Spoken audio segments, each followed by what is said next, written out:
Welcome. Please Go Away Vacations is presenting our pre departure briefing for our upcoming Michigan, Mackinac Island, and much more tour, departing June the 11th through the 18th. So, Larry, would you like to get us started and we'll look at some of the important things that everyone needs to know? Paula, I'd be delighted to. And the first thing I would like to do is to introduce you as the personal hostess on this tour. Paula is president of Please Go Away Vacations and has been a team member as of May 1 this year, starting her 32nd year. She is a talented person in many ways, pleasing personality, and she will be a delight to have along with you on the trip. So what we're going to do right now is to take you on a quick overview of some of the things that you're going to be seeing and doing and the people with whom you will be associating professionally. And the first of that is your tour manager for Colette Vacations, Mark J. Pascucci. Now, Mark is an individual that has a background in travel. He's been with Colette since 2013, and since then he's traveled all over the world, places like Ireland, Scotland, Iceland, China, and many spots throughout the northeastern and midwest U.S. But the trip that you're about to enjoy with him, Mackinac Island, the Grand Hotel, and Michigan, is absolutely one of his favorites. Before joining Colette, he had a career in entertainment marketing and advertising. Your tour is going to start out in the windy city of Chicago, also known as the city of skyscrapers, with the Buckingham Fountain in the foreground there. And it's a wonderful place in which to start your itinerary and the experience that you're going to have. One of the highlights of any time spent in Chicago, as far as we're concerned, is having the opportunity, which you will have, of enjoying a Chicago deep dish pizza. It's completely different than the pizza we're associated with here in Kansas and surrounding areas immediate, but it is a memorable experience and something that you will enjoy. Also, another dining experience that we would suggest that you enjoy when you're on Mackinac Island or in Michigan, when you have the opportunity to order something on your own, is Michigan's famous pasty. It gets its background in the Scottish miners that came to the United States to do mine work, and their wives, being conservative, would take leftovers and make a meat pie. And this has become one of the things that Michigan is known for, quite honestly, from a standpoint of down home good meals, particularly lunchtime, the Michigan pasty. You're going to start out in Chicago, as we said, but then you're going to traverse up along the eastern side of one of the Great Lakes, and you're going to spend time and an overnight in Traverse City, Michigan. As far as I'm concerned, Traverse City, Michigan is one of the most beautiful cities that you're going to find in the area, but the entire route that you're going to be taking along that seaboard is one that is filled with beauty, wonderment because of the grounds you're passing through, the vineyards, the orchards, places like that, but also the dramatic water lines and shorelines of one of the Great Lakes. Obviously, your destination is after Traverse City is going to be Mackinac Island, and this gives you an aerial view of that island. And it is truly an island. The only way it can be reached and the way you will reach it is by means of a ferry, somewhat like this. It may or may not have the cock's tail on the tail end of the ferry, because there are some ferries that do and some ferries that don't. But you're in for a memorable and delightful stay upon this island. First of all, there are absolutely no motorized vehicles allowed on the island. It's filled with natural wonders like the Arch Rock that you see here in the next slide. You will be taken out on a tour of the island. It'll be in a horse-drawn carriage, and you will have the opportunity to ride around town in a carriage similar to this. You'll even be transported from the dock to the Grand Hotel in a vehicle similar to this. Bicycles are allowed, horse-drawn carriages are allowed, motorized vehicles, as I indicated, are prohibited from activity and presence in the island. I actually think there are three that they don't talk about. One's a police car, one's an ambulance, and one's some other service vehicle, fire engine, I think, but they don't ever show those unless they need them. One of the dramatic sights that you can see, and it's particularly beautiful at nighttime, is the bridge across Mackinac Straits. You know, Michigan is made up of an upper peninsula and a lower peninsula, and connecting those peninsulas is this famous bridge, also known as Big Mac. But one of the reasons that you're going to Mackinac Island is what you're going to see in the next slide, the Grand Hotel. And unlike most tourists that go to Mackinac Island that do not stay there, you are going to actually have the opportunity of enjoying overnight accommodations for multiple evenings, all the dining experiences, all the accoutrements of this magnificent hotel that is recognized around the world, the Grand Hotel. The interior of the Grand Hotel is unique too, in that nothing is really the same, one room, one area from the other. What you're looking at here is an area known as Sweets and Things, or a tea store. Uh, Last time I was there on this particular tour, we departed on our carriage tours, quite honestly, at the end of this tea room, because there was a stairwell that went right down that you may or may not do this time. But it's a great place to go and have a bit of ice cream, a tea, or whatever you might want to have. The Grand Hotel is also famous for another distinction. It has the longest covered porch in the world.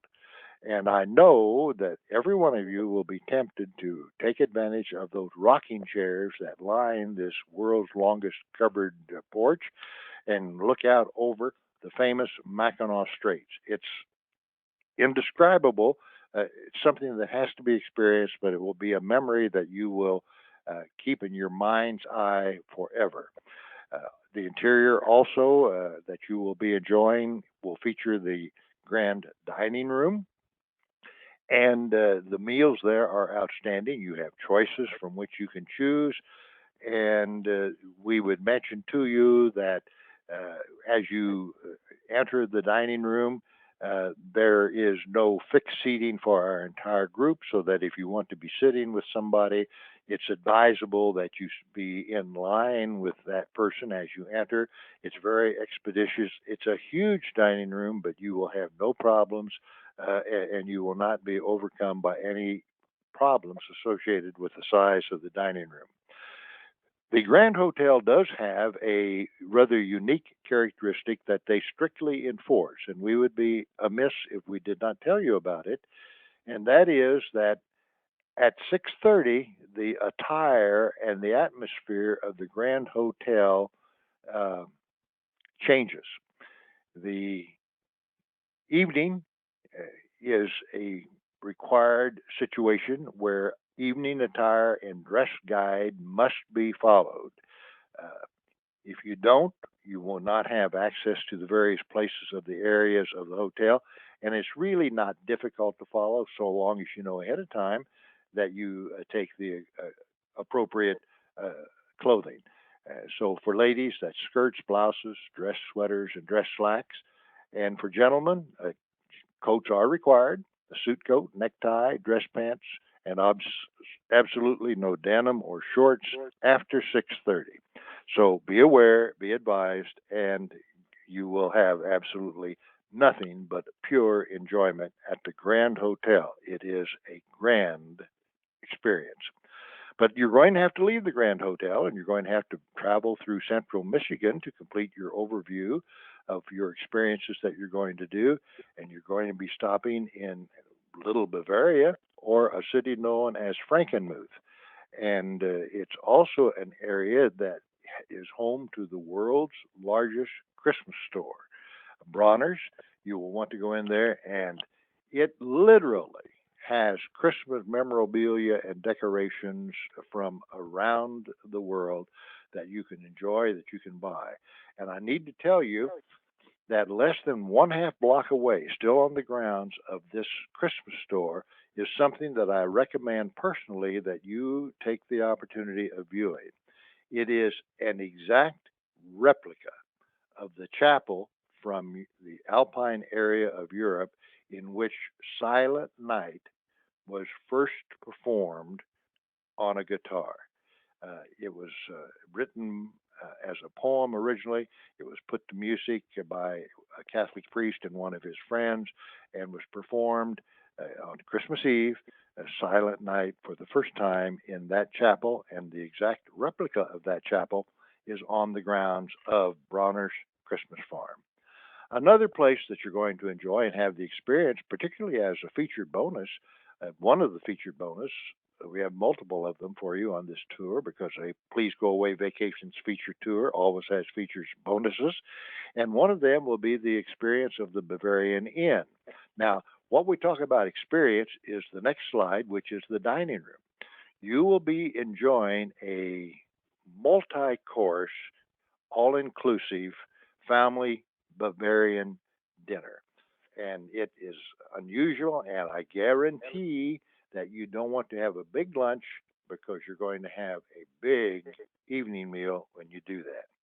Another highlight that you're going to enjoy is as you make your way down toward the city of Detroit, and particularly Dearborn, Michigan, and the Henry Ford Museum, which an example of the displays is shown here, but also adjacent to the museum property itself is Greenfield Village, is shown here in the next slide.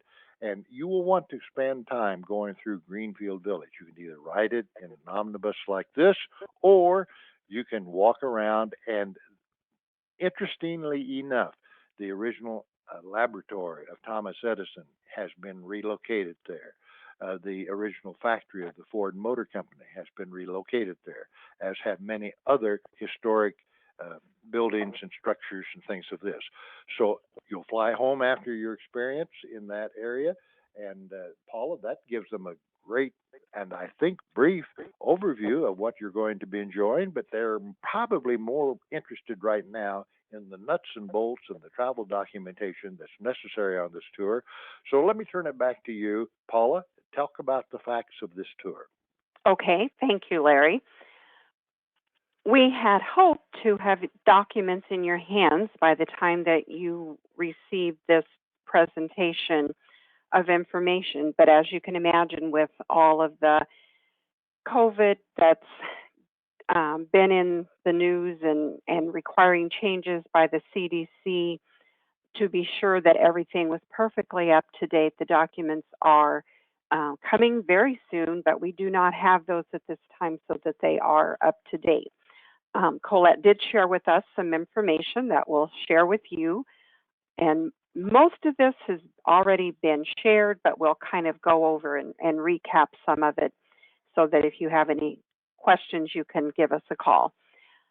First of all, in your documents, when you get them, you're going to have a Colette booklet that will have your name on it and your date of travel.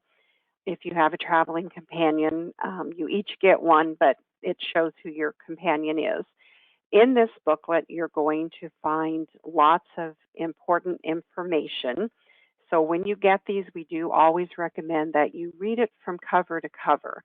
It's, we're going to highlight some of it, but there's information you may want to highlight some of it so that you can access it readily to update yourself as you go along. One of the things that you're going to find in there is going to be not only a printed copy of the hotels, but you're also going to have an insert that will have the hotels that you can leave with a family member or perhaps a neighbor, so that in the event there's an emergency and they need to reach you, they'll be able to do that. Don't forget that they can always also contact our office. You're going to get some important numbers, if you have not already, in one of the memos to reach our staff, so that if you needed assistance and were not making contact with someone from back home, they could contact us and they would be able to reach me easily. Also, in your packet, you're going to get a name tag that they will ask that you wear. Many of you know quite a few of the people, but there's going to be people that you don't know, and that's going to help all of us learn names. If you would please wear those name tags at the beginning when we have included meals. It's also very helpful if we're entering a restaurant or an activity, because that identifies you as part of the group and there won't be any problems with your entry. The right one is luggage tag, and you can put that on your luggage when you leave home with your name and address. They've changed a little bit, and I'm not sure they're going to be identical to this one. You may want to consider, as opposed to putting your home address, maybe put a business, a next door neighbor, family member that lives in the same town, so that if someone at the airport were to see that address, it's not broadcasting that your home is empty for a period of time while you're away, but that's entirely up to you. The gray one on the bottom left has a purpose totally different than the other one, and this one is indicating that, and again, they're really put your name on it. There's not really any reason to put your address on there necessarily. The other side of this tag has lines. This is used for the hotels and bus driver, tour manager to be able to sort luggage and so that it's delivered to your room. So each time we change hotels, there will be a rooming list and the hotel will be writing a room number so that your luggage is brought to you in your room. The way that you're going to attach the tag that was on the last page, on the right hand side, it's going to have a little plastic band that you will use these steps. In your documents, we're going to put a little how to card in there that'll help you do this, but you basically will wrap that around the luggage and then stick it back through the loop and pull it tight, and they'll stay on there quite well. So I think you'll find that that will withstand the travel and the airlines handling it. In addition, we're going to include our bright green Please Go Away stickers. And the purpose of this one is so that when we get to our final destinations at each end, by putting this around the handle of your suitcases, that's going to help us to identify those bags. There's seems like no matter what your luggage looks like, you're always going to find that there's others just like it. The back has some splits, and if you kind of wiggle them, you'll be able to see where those are, peel the backing off. And then the way that you're going to use those is to wrap it around the handle and then put the ends on the backs together for it to stick. You don't want to put it on the sides of luggage and some of those kinds of things that we often see people do, because they're probably not going to stick very well. And in addition, we're going to be looking at handles when we start yanking those off of the luggage bay when we get to Chicago. Some of the information that's really important is going to be luggage. When you check your bags at the airport, wherever you're flying from, you're going to be paying checked luggage fees that are required by the airlines. That they do require that to either be paid when you check in, if you check in prior to travel, or when you check in at the airport. So they'll weigh your luggage as long as you have the required size, which the total is going to be 62 inches for your large checked bag. You're going to determine that by the height, the length, and the width. One time for each of those cannot exceed the 62 inches. As important is the fact that your luggage cannot weigh more than 50 pounds.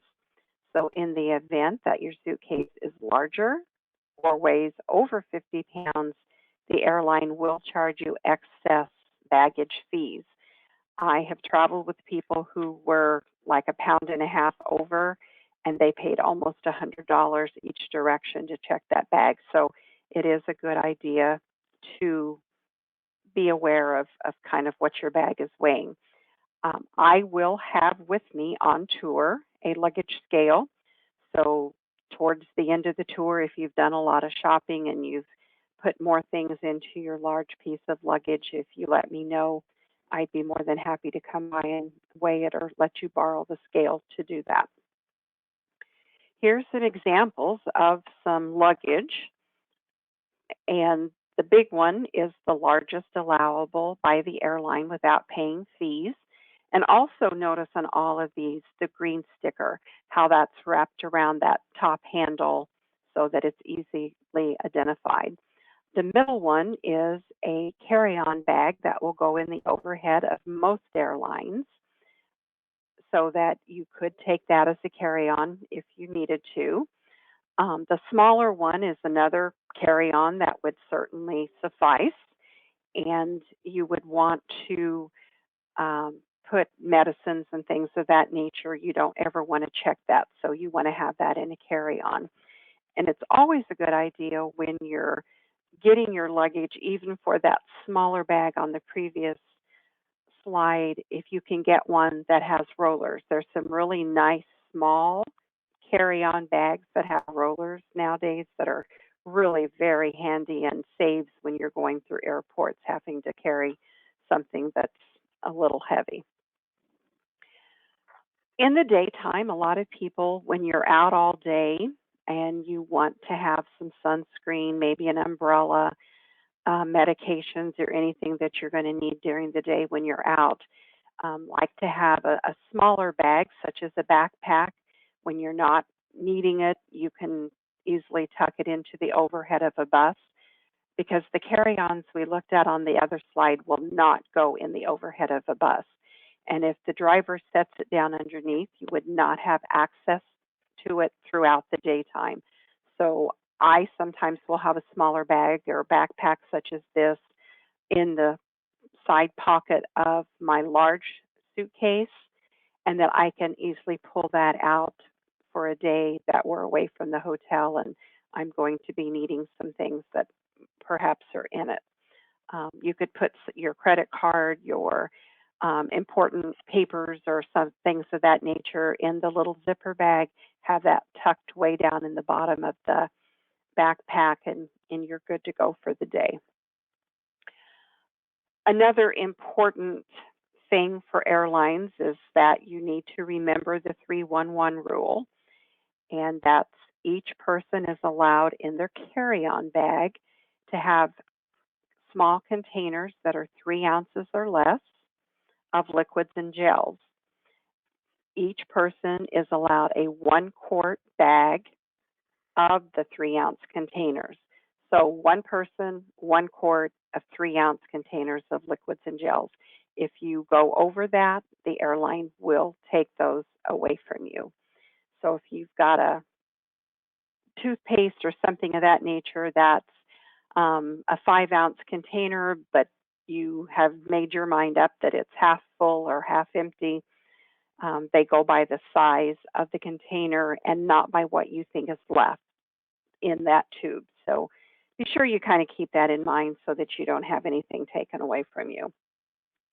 Another thing, and I don't think that we will find this so much in because we're traveling in the States, but some of the airlines have started to also scrutinize powders. So if you have anything that's a powdery substance, be sure that you have that in the original container, and not in some other container that's maybe not as large or something of that nature, because with drugs and different things going on, they are kind of looking at those and, again, don't want to have anything taken away from you. So now let's kind of look at some odds and ends of things that we need to be aware of. Um, Temperatures at this time of the year can be very changing.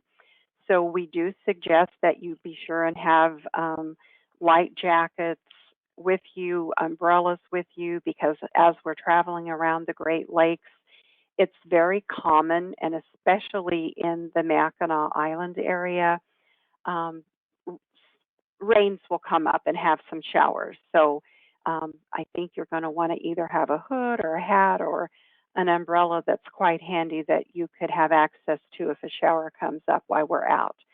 It's always good to plan to dress in layers. As we start out in the morning, it could be cool, and then as the day goes on, if there's bright sunshine, it obviously can warm up. So that's something to keep in mind as you pack your suitcases. Another important thing to do with clothing is shoes. And if you're going to have new shoes, be sure that you get those prior to the trip, wear them several times, get them broke in. It's never a good plan to take new shoes on a trip and wear them for the first time. I've traveled with lots and lots of people who did and had blisters the first hour we were on tour and suffered all day long. Comfortable walking shoes are ideal. Rubber soles are great so that if it has sprinkled or showered and if the sidewalks or things are kind of wet, that's always a good idea to keep that in mind.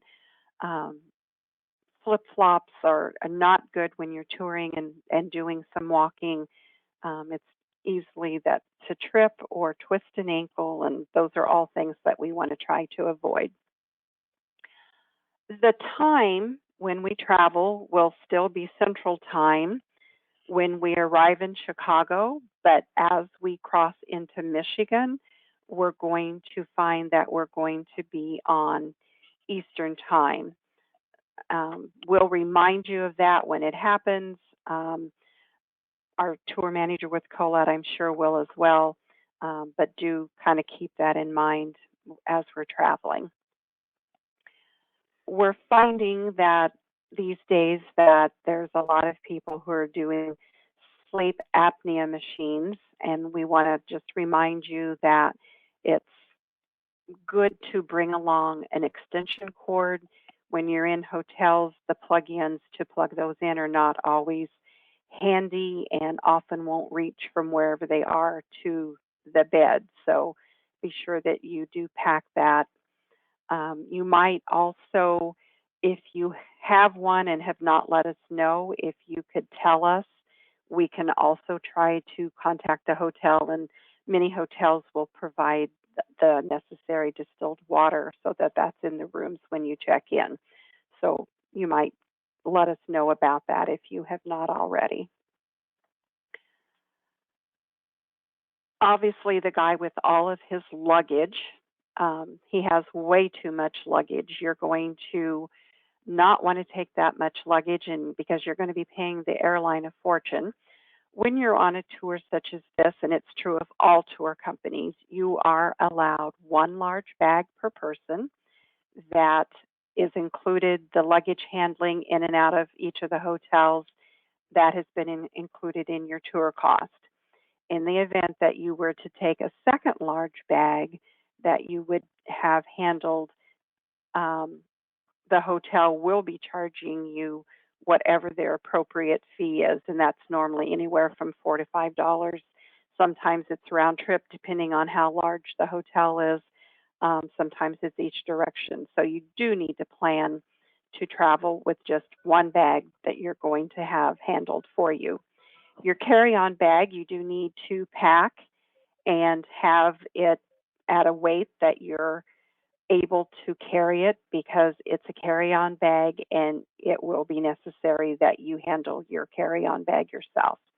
And again, do put medicines or anything that you have are going to need access to or would be needing, you'll want to have in that carry-on bag.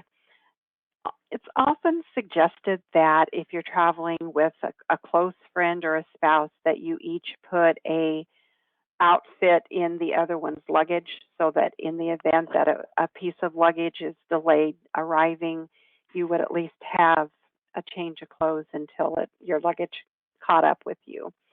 So that's another thing that you might want to think about when you're packing your clothes. Um, Meals is another thing that people often ask us about, and how much money should we plan to take. And in looking at the itinerary, breakfast, once we arrive and spend the night, then beginning the next day, meals are always included for breakfast. Um, and it looks like all the evening meals are going to be included. So basically, you're looking at needing to purchase your own lunches each day. And kind of as a guideline, depending on what you eat, obviously that would vary, but to plan money to bring with you, you're going to probably anywhere from $15 to $30 per person for, I'm sorry, I beg your pardon, $10 to $20 per person for lunches. Again, that's going to kind of depend upon what you eat, but just as an idea is what you might want to bring with you. If you have any food allergies or special dietary needs, again, that's something if you have not notified us of, that you should do that so that we can plan accordingly, notify restaurants and things of that nature so that there's not any surprises and you don't have to be concerned about that once we get on tour. And I'm going to go over something one more time that has been in a recent memo. And this kind of goes back to the fact that CDC is telling tour companies what needs to take place. And this is the same. So if you want to go back and you can re-listen to this or go back to the prior memo, but it is going to be required that when we get to Chicago and go to join the tour, you're going to have to do one of these three things. You're going to either need to provide proof of vaccination against COVID, and the proof is going to be your official vaccination certificate. You can either do that electronic or have the paper copy. That copy must have your name on it and the date of your vaccinations, and they have to be more than the second shot, or if you just did the one Johnson & Johnson vaccine, it must be more than 14 days prior to the start of our trip.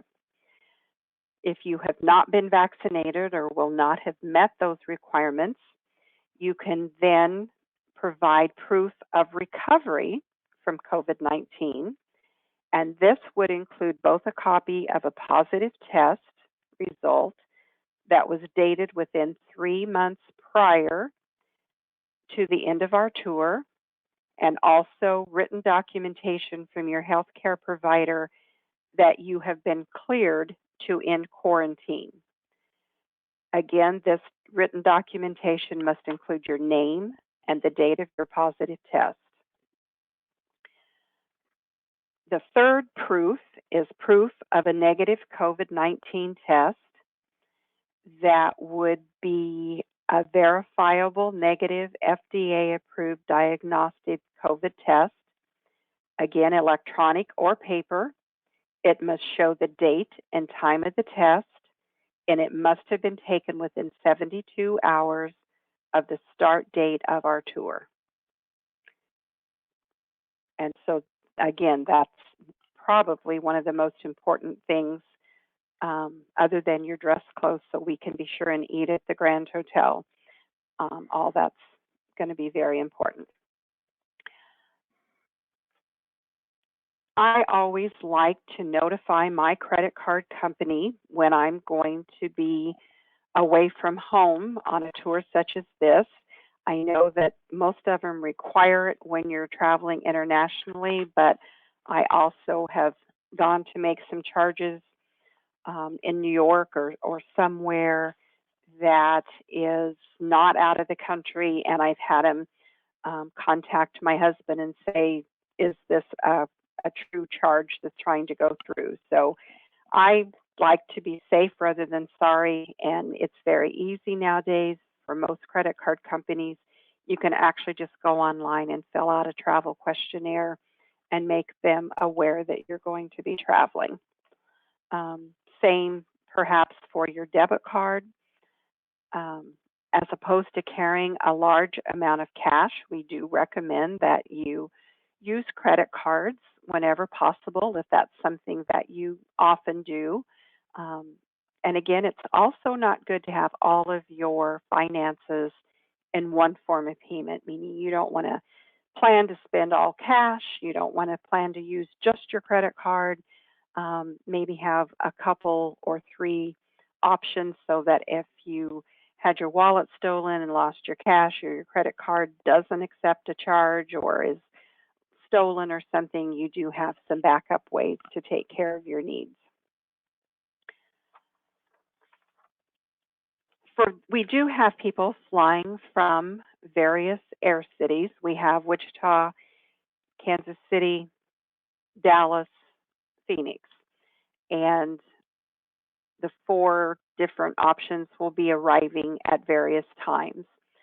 And your booklet, when you actually get your document booklet, will give you specifics, but basically what's going to happen is when you arrive, Colette representative is going to meet you regardless of which of the ways you're arriving or from which air city. You will be met by Colette.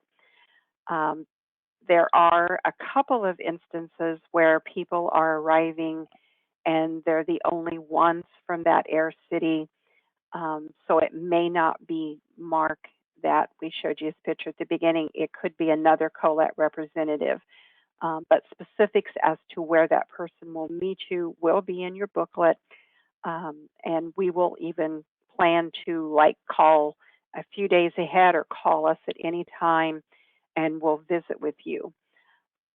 If air schedules stay the same, which you all are aware at this point that we've had some air schedule changes, I should be arriving with the Wichita group prior to, I think, all of the other options.